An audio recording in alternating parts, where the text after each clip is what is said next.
Welcome to Healthy versus Toxic, the podcast where licensed mental health professionals explore what makes a relationship healthy or unhealthy or even abusive, all from a scientifically informed perspective. Hello, this is Dr. Grande. Today's question asks, what if both people in a romantic relationship are narcissistic? So that's kind of the overarching question, but then I see some more specific questions related to this. Are two narcissists more likely to find each other and become a couple? I've also seen this same question worded with the term dark triad traits instead of narcissism. So are two people with dark triad traits more likely to find each other and become a couple? Another question here related to narcissism would be, what would that relationship look like? Would it succeed? And what about the different types of narcissism, meaning grandiose versus vulnerable? How do they relate to one another in terms of the success and failure of this type of relationship? So on the first question here, are they more likely to become a couple? Are two narcissists more likely to become a couple? Well, to understand this, we have to understand the idea of what's called non-random coupling, also referred to as assortative mating. Positive assortment is when people who are similar become couples. So in short, people that are like one another. Negative assortment is when the characteristics of each person in the couple are complementary. In short, opposites. Another way to put this is similarity versus complementarity. Now, we know in romantic relationships there is a lot of evidence for positive assortment. We see positive assortment around variables like age, political preference, religious beliefs, education, intelligence, values, and personality traits. The most relevant of those categories to this question around narcissism, of course, would be the personality traits. If we look at the 5-factor model of personality, we see the strongest positive assortment around openness, then agreeableness, conscientiousness, and neuroticism. Interestingly, we don't see consistent findings around the trait of extroversion. So what does this mean? Well, in terms of the 5-factor model, it means that if a person is high in openness, for instance, we would expect them to pair with somebody who is also high in openness. So with this particular trait, when you have somebody who's high in openness to experience paired with somebody who's low in openness to experience, both people typically end up feeling kind of lonely. Now, in terms of extroversion, this means that if a person is extroverted, we don't know who they would end up with. We don't know who they would be attracted to. It could be an extrovert or it could be an introvert. In terms of mental health, we also see positive assortment. For example, we see positive assortment with certain disorders like major depressive disorder, bipolar disorder, with characteristics like psychoticism, substance use, and antisocial behaviors. So now specifically kind of zeroing in on psychopathy, which is strongly related to antisocial behavior, we see that men who are high in psychopathy tend to rate highly psychopathic women as desirable mothers, and women who are psychopathic have a greater attraction to men who are highly psychopathic for both short-term and long-term relationships. So are people with dark triad traits attracted to other people with dark triad traits? The answer to this question is yes. The strongest positive assortment is with Machiavellianism, then psychopathy, and then narcissism. But all three do see this positive assortment. Another question here would be, what about initial assortment versus convergence? So what does this mean? Well, initial assortment means that the couple came together, but the traits that they had were already present in the beginning of the relationship, right? So they didn't develop the traits later on. Convergence means that they became more similar over time. So maybe one person was a little bit narcissistic and the other person was a lot narcissistic, and the person with a lower level of narcissistic traits kind of moved toward a more narcissistic position in terms of personality. That's convergence. So which concept kind of wins out here when we talk about two people who are narcissistic? Well, it's initial assortment. However, being around someone who's narcissistic may make it easier to express narcissistic traits. It can serve to normalize that behavior. So in general, people bring the personality constructs, their personality levels, into the relationship. They don't change too much afterward, but they may change a little bit. So both initial assortment and convergence can play a role, but we put more weight on the idea of initial assortment. So what would a relationship between two narcissists really be like? This really also connects to that question about grandiose versus vulnerable narcissism. So let's take a look at those constructs. Both types of narcissism are characterized by a sense of entitlement, self-centeredness, a need for admiration, and being low on the agreeableness trait, so being disagreeable or antagonistic. Grandiose narcissism has characteristics like being high in extroversion, low in neuroticism, being arrogant, socially bold, self-confident, having superficial charm, being resistant to criticism, callous, unemotional, and optimistic. Vulnerable narcissism has characteristics like being low in extroversion, high in neuroticism, tending to be resentful, distrusting, insecure, having a lot of shame, being hypersensitive to criticism, being socially awkward, and pessimistic. So essentially, that really leaves us with three combinations if we look at a glance here. Both people in the relationship have grandiose narcissism, both have vulnerable, or one has grandiose and one has vulnerable. Now, narcissistic traits, though, are on a continuum. Many narcissists would be in the middle between grandiose and vulnerable. So I'll add a fourth category here where I'll talk about just general narcissism, the general traits we see with narcissism. Now, as I talk about the subject matter and talk about the two people in the relationship, this can get a little confusing to kind of follow who's who. So just to make this a little bit easier, I'm going to refer to one person as person A, right? One person in this relationship will be person A, and the other person will be person B. It just kind of clarifies a little bit in certain situations. So starting with a couple who are both grandiose narcissists, we see a number of factors of grandiose narcissism that come into play here. Let's start with resistance to criticism. In a sense, both people in this couple are going to be immune from each other's criticism. Both are going to criticize a lot, but again, both will be immune. So in a strange way, imagine being in a relationship where you only hear the good things that your partner says to you, right? So in a way, that can actually be positive. You're not hearing any criticism. You're only hearing what you want to hear. So the relationship may tend to be a little bit more successful, or at least that's how it may appear. Another key characteristic here is the optimism. Both people are going to think that the future is bright, and that's going to contribute to success. We also see high extroversion. This is associated with positive emotions, so both people will tend to have positive feelings. Now, how about the lack of empathy? This actually works a little bit differently. This works against the couple because even though person A would not have empathy for person B, they would expect person B to have empathy for them, right? So this kind of leads to disappointment. The narcissist expects from other people what the narcissist cannot give to other people. Now, another interesting factor here is grandiosity. Person A's grandiosity can actually help person B. It can make person B feel confident in their choice. They chose a winner. They chose somebody who is very important. So during times when person B may feel challenged about their own worth, they can always lean on the belief that they are great because they chose a great person in the person of person A. So they are great by association. So in a sense, the relationship between two grandiose narcissists is a relationship without sensitivity, depth, or complete love, because it lacks true intimacy. The two people live with one another, they represent themselves as a couple, but the relationship is shallow, and in many ways they really function as individuals and not as a couple. Even still, this couple could actually stay together for quite a while and consider the relationship to be healthy in a number of ways. So what about the relationship that has two vulnerable narcissists? Well, here we see two people who criticize each other a lot, and they're very hurt by each other's criticisms. So this is not good. This is not conducive to a positive relationship. Both people here are insecure in the relationship.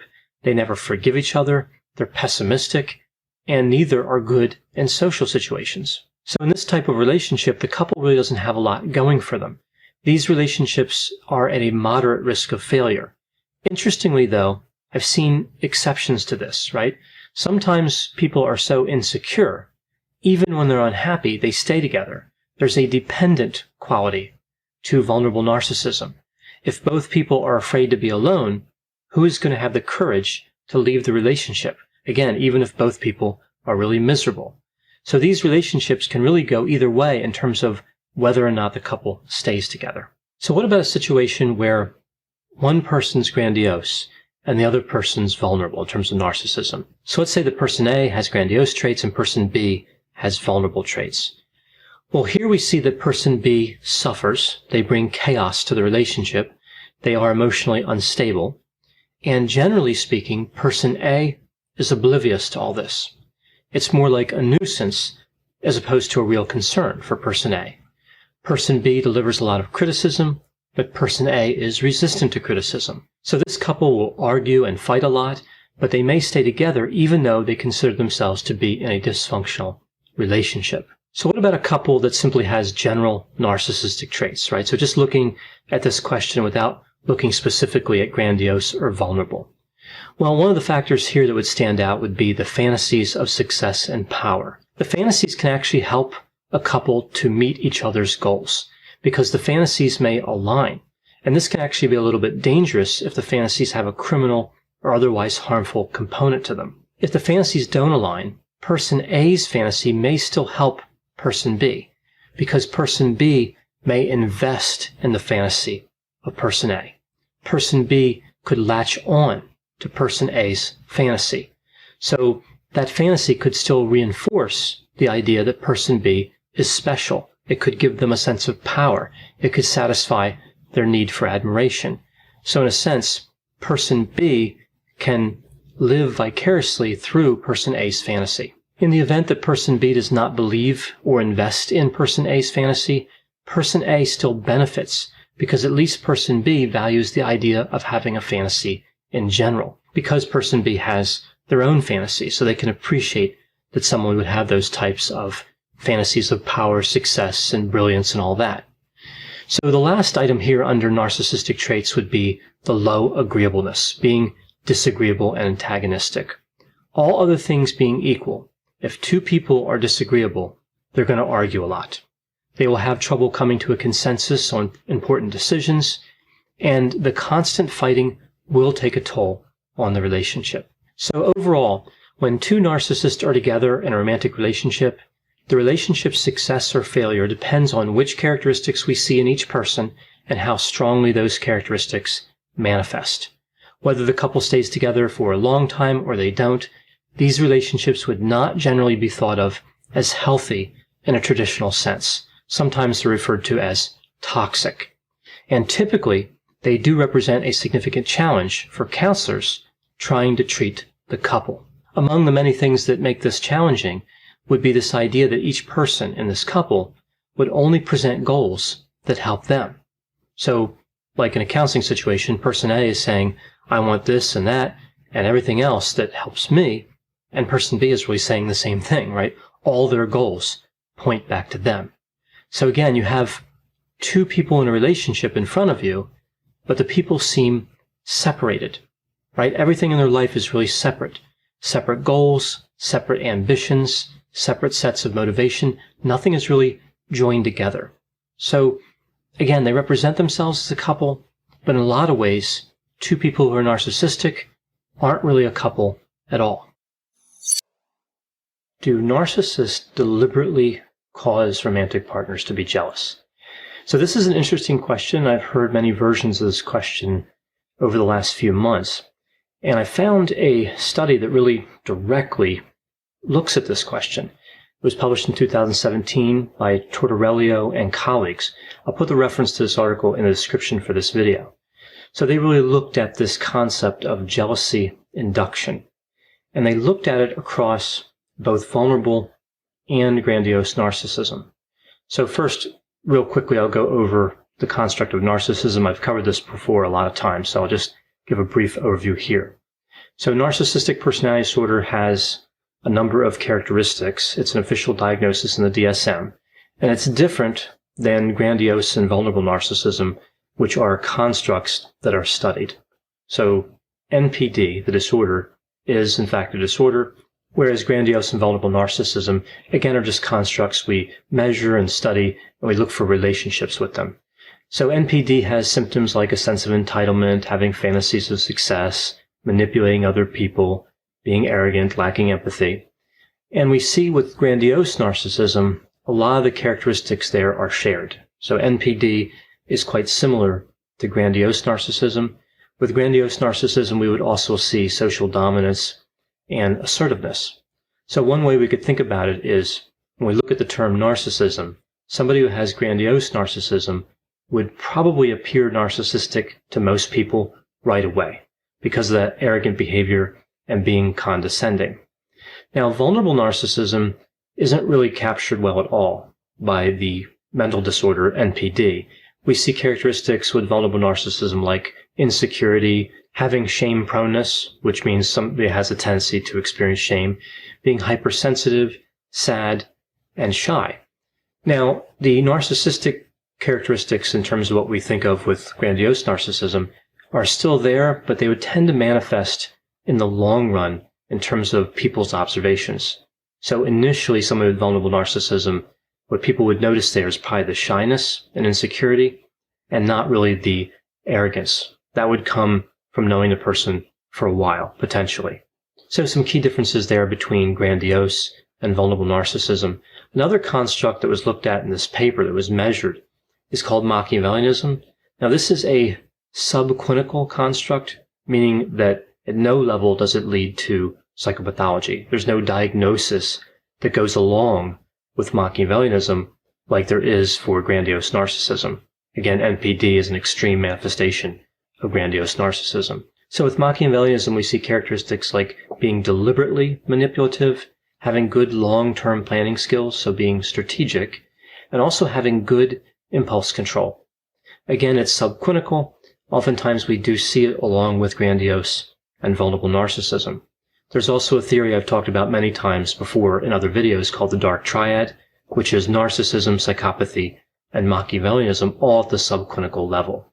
So there's some overlap between those constructs and what I'm talking about here with jealousy induction. So what's interesting here when we talk about romantic relationships and narcissism is that both grandiose and vulnerable narcissists do tend to have a tendency to express interest in alternative mates. So in the context of a romantic relationship, they're looking at other people and they're making that known to their partner. So the question here really is this behavior strategic? Are they deliberately causing jealousy? Or is it more something that's accidental or impulsive? So some examples of expressing interest in alternatives and the jealousy induction would be flirting, pursuing attractive alternatives, also known as cheating. We also see discussing attractive alternatives. Now, we have to be careful here because this behavior is not unusual. We're talking about really over-discussing attractive alternatives. So if a couple is watching a movie, let's say it's a man and a woman, and the man is the one who's narcissistic. If they're watching a movie and there's an attractive actress in the movie, and the man comments on that attractiveness, that's not really discussing attractive alternatives like we see when we talk about examples of jealousy induction. It would be something more drawn out and with more detail. So presuming it's a husband and wife I'm talking about here, say the wife has a friend and the husband is attracted to that friend, and many days out of the week, maybe most days, kind of goes on and on about how attractive that person is. That's really more jealousy-inducing than casually mentioning attractiveness. Another example of jealousy-inducing behavior would be appearing uncommitted or casual in a relationship. So making it seem like the relationship is not important, that a person can be easily replaced, that at any time an individual could just leave. All those are really jealousy-inducing behaviors. So looking at prior research, we see 5 motives for jealousy-inducing behaviors that are theorized. So the first one would be to gain power or control.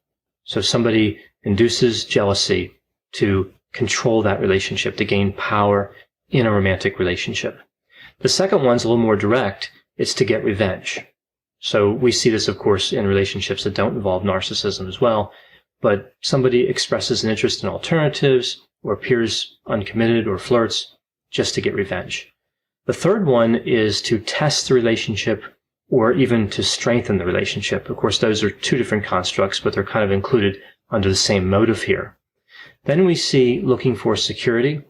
So someone flirts and mentions other attractive people in an effort to see if their partner will build security with them. So kind of similar to the testing the relationship one. And then we see compensating for low self-esteem. So somebody doesn't feel good about themselves, so they induce jealousy, and that helps their self-esteem because now their partner is paying more attention to them. So you could divide these motives up in really two categories. Offensive, which would be the gaining power and control and the getting revenge. So this is when somebody is on the offense. And defensive, and that would be testing the relationship, looking for security, and compensating for low self-esteem. So coming into a study like this, the hypothesis would be that the offensive motives, again, power and control and revenge, would be aligned with grandiose narcissism. Based on what we know about grandiose narcissism, that does seem to make sense. And that vulnerable narcissism would be aligned with all five. So both the offensive and the defensive. So that was the theory kind of coming into this study. So there are a number of different theories that could be tested here, and that's what happened in this study, and there was some interesting results. Some results that I think, to me anyway, were a bit surprising, and I'll talk more about that in a few moments. So there's this theory around grandiose narcissism, that individuals who are grandiose narcissists tend to hide insecurity behind this wall of confidence, this artificial built-up wall of confidence. And what they found here, in terms of jealousy induction anyway, and the motives for that, is that grandiose narcissism was only related to gaining power. Again, in terms of motives. It was also, of course, related to Machiavellianism, that's not surprising, and it was positively correlated with self-esteem, but it was not related to revenge. Another popular theory, of course, is that grandiose narcissists engage in revenge more often than people that don't have grandiose narcissism. And of course, revenge is consistent with that insecurity behind confidence theory. So there are a few different theories about why an association between revenge and grandiose narcissism wasn't identified here. It could be that revenge doesn't come out in a romantic context. Maybe the revenge comes out in other ways. It could also be that it's not manifested through jealousy induction, right? So if somebody wants revenge, they may not try to make their partner jealous. They may use other means. They may be emotionally abusive or physically abusive or something like that, but they wouldn't exact revenge through jealousy induction. Now, it's interesting because, as I talked about, grandiose narcissism does have a fairly strong relationship to revenge, especially after a disturbance in a relationship like infidelity. We see fairly good evidence that says that grandiose narcissists would tend to seek revenge after cheating, after their partner cheats. But again, we don't see that here, so it's a little bit of a mystery as to why that finding occurred. So we see this debate in narcissism about behavior and how deliberate it is. And you could call this the tactical versus impulsive debate. So are narcissists harmful, or do they engage in behaviors like jealousy induction, other behaviors tactically, strategically, or because of impulsivity, because of a failure to restrain negative emotions? We call this negative urgency, when somebody gives in to negative emotions, and it's a facet of impulsivity.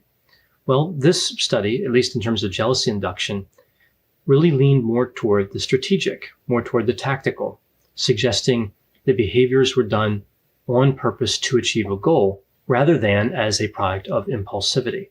So the behaviors weren't done because of giving in to strong emotions, but rather planned out. Again, really looking more like Machiavellianism. So that was an interesting finding. The last finding we see here was that vulnerable narcissism was less focused. Grandiose narcissist focused in just on power in terms of the motive, but the vulnerable narcissist actually had all five motives represented. So power control, revenge, testing a relationship, looking for security, and compensating for low self-esteem. So the vulnerable narcissistic behavior was more haphazard. Again, less focused. It was spread out over a number of motives and didn't appear to be as strategic as what we saw with grandiose narcissism. Now, of course, the vulnerable narcissism still had that positive association with Machiavellianism. Machiavellianism appears to play a key component here in jealousy induction, but it was related to low self-esteem. So it was negatively correlated with self-esteem. Vulnerable narcissism, as that went up, self-esteem went down. So we see a different pattern of jealousy induction behavior between grandiose and vulnerable narcissism. So I mentioned before that these results surprised me a little bit, and they really did, especially the first couple results I mentioned there about how grandiose narcissists tend to hide insecurity behind confidence, and their finding here was not consistent with that. And of course, the revenge piece. I did expect the revenge piece to be there for grandiose narcissism. Now, when we conceptualize narcissism, we usually think of an individual who has a fragile sense of self, so fragile self-esteem. And the narcissistic behaviors protect that fragile sense of self. The findings from this study really go in the opposite direction. And again, that did surprise me. Now, that doesn't mean this is the end of the discussion and these findings are correct, but it does give an interesting alternative perspective here. Maybe there's something we're missing with our conceptualization in terms of the fragile sense of self. Still tend to believe the fragile sense of self theory, even with these findings in mind, but still, it's good to have our beliefs challenged when we are thinking scientifically. We don't want to get dogmatic and inflexible and say, well, something's true just because I believe it's true. We have to be willing to look at new evidence and potentially change our thinking on these different topics. This evidence didn't sway my thinking too much, but again, I found it to be interesting. The second point that really surprised me was the tactical versus impulsive, and I've talked about this before. This finding in this paper around jealousy induction strongly leaned toward tactical, strongly leaned toward strategic behavior. Now again, just in this one area, jealousy induction, and this doesn't necessarily indicate that all the narcissistic behaviors would be tactical or strategic, but I still found this to be pretty interesting. A lot of times I do think of narcissistic behaviors as being more unconscious and impulsive. Now, of course, those are similar and different at the same time, right? I mean, the unconscious mind is not the same thing as impulsivity exactly, but there's a lack of awareness potentially with both, especially, of course, with the unconscious mind. And the impulsivity is really driven by emotions. So we can see that neither really have a deliberate strategic component to them. So with this jealousy induction motive piece moving over to tactical, that was surprising. I'm not sure this really changed my mind either, but I think that we have to be open to the possibility here with this finding that some of the behaviors are on purpose, even though they seem to fall under narcissism pretty squarely, and therefore you would think a little bit outside of conscious awareness. And some behaviors, of course, would still be unconscious and occur because of lack of insight and occur because of impulsivity. So again, this just speaks to how scientists can't be dogmatic. We have to be flexible, and we have to look at these different findings and weigh all the evidence together. I really like this study. I like this study in the fact that it challenged some of the beliefs I have about narcissism. And of course, these beliefs are held by many people. Many mental health clinicians share my conceptualization, but there's also many mental health clinicians that would share the conceptualization represented in the study. So this really makes for interesting material to kind of move into that debate and that discussion about the true nature of narcissism. I'd be really interested to see your comments on this subject. Everybody's got interesting opinions on narcissism, informed from not only science, but from personal experience. And I'm sure that these particular issues, the fragile sense of self issue and the strategic or tactical versus impulsive issue, I think would resonate with a lot of people. I think a lot of people would have opinions one way or the other on these topics. And again, I'd like to see those in the comments. If you could take a few moments and do that, it would certainly be appreciated. There are two things I think we could definitely take away from this paper, regardless of any beliefs in one direction or another. And that would be that narcissism is exceedingly complex, and narcissism does tend to have this association with jealousy induction. Regardless of why that behavior occurs with narcissism, we do seem to know here, I think we can say that it's well established that this behavior does occur in the context of narcissism. So we might not know why, although this paper offers us some more ideas to work with, but we do know that it happens. This is a characteristic of relationships that involve one or more people that have narcissism. Thanks for listening. This has been a production of Ars Longa Media. The producers for this show are Christopher Brightigan and Madison Linden. The executive producer is Dr. Patrick Beeman. For more content, please visit our website at arslonga.media. To leave feedback or suggestions, send an email to info@arslonga.media. To find more content from Dr. Grande, including a link to his YouTube channel and his other Ars Longa podcasts, visit our website at arslonga.media. This podcast is intended for informational purposes only and should not be construed as medical or mental health advice. Ars Longa, Vita Brevis.